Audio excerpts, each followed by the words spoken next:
Hello everyone. In continuation of the previous lectures related to the talk company, I will continue the same topic and the topics related with that is company liquidation. In previous lecture, you have seen about the company and its essential features and different types of companies and difference between them. Now, I will continue this topic, liquidation. Liquidation is the process of settling any liabilities, selling all the assets of an entity or business unit and taking the remaining funds and distributing them to the shareholders and owners of the company. So whenever the company plan for the liquidation, company has to appoint any liquidator. Liquidator is the person who works as an administrator, gets appointed to take over the company. They will collect the assets, pay any debts, distribute the remaining funds or the surplus funds to their owners. When there is a liquidation of a company, one or more person can be appointed as a liquidator for conducting this liquidation process or winding up process of the company. And that person who are appointed as individual person or the group of the person who are appointed as a liquidator they have to work for the till the end of the winding up of the business unit.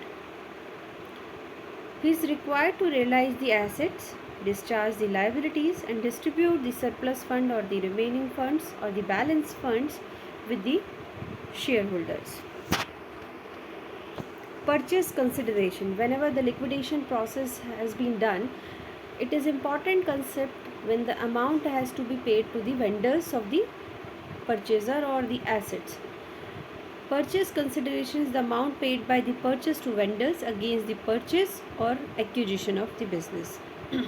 How to compute the purchase consideration? It may be possible the purchase price is decided, then there is no need to compute the purchase consideration. If the purchase price is not decided, then we can calculate it. Assets taken over, the amount of the assets taken over minus the liabilities. We will deduct the liabilities from the amount of the assets, total assets, then we will have the net assets. This is the calculation of the purchase consideration. Here you have to remember certain things. In assets, you cannot count the few assets like preliminary expenses, like discount on issue of debentures or shares, premium on issue of debentures on shares. So these kind of assets you cannot count in assets, and like that you cannot count in liabilities like capital, reserves. These cannot be counted in the liabilities while calculating the purchase consideration. The methods of winding up of the business are, there are two methods of winding up of the companies. First is compulsory winding up and second is voluntarily winding up. Compulsory winding up conditions are, first, when the company does not commence its business within the 1 year from its incorporation. Second condition, if default is made in delivering the statutory report to the registrars or in holding the statutory meetings. If the company is unable to pay its debts. If the minimum number of members falls below the criteria. In case of the public company, if it is below the 7. In case of the private company, if it is below the 2. Then the company has to wind up the business compulsorily. The most important thing you have to remember, these 4 points are related. First 2 points are related from the starting of the company, and the last 2 points are related when the company is existing and having the problem in paying the debts, and due to any of the reason, due to the death of the member, due to the retirement of the member, due to any of the reason when minimum number falls, so company has to wind up the business. Now, a company can be wound up voluntarily under the following circumstances: by an ordinary resolution or by any specific resolution.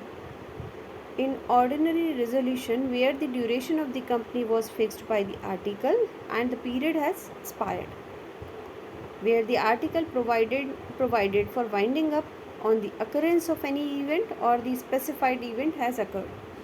And in special resolution, when a company resolution is passed by the members in all other cases for winding up, and it must be notified to the public by an advertisement in the official gazette or in newspapers. So here in this video what we have seen, what is the company liquidation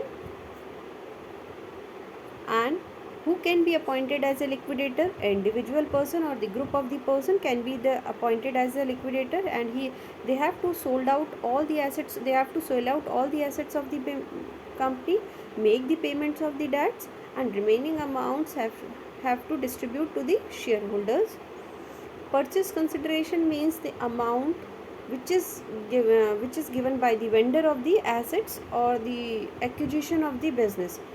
If the amount is pre-decided, there is no need to calculate the purchase consideration. If the amount is not given, then you have to calculate the purchase consideration with this formula. In next video, I'll let you know about the assets which cannot be taken and liabilities which cannot be considered while calculating the purchase consideration. But here you can see the formula of calculating the purchase consideration. Two methods of winding up of the companies. First is compulsory winding up and second is voluntary winding up. So this was all about the company liquidation process. In next video we will talk about some concepts related to the company liquidation. Thank you so much.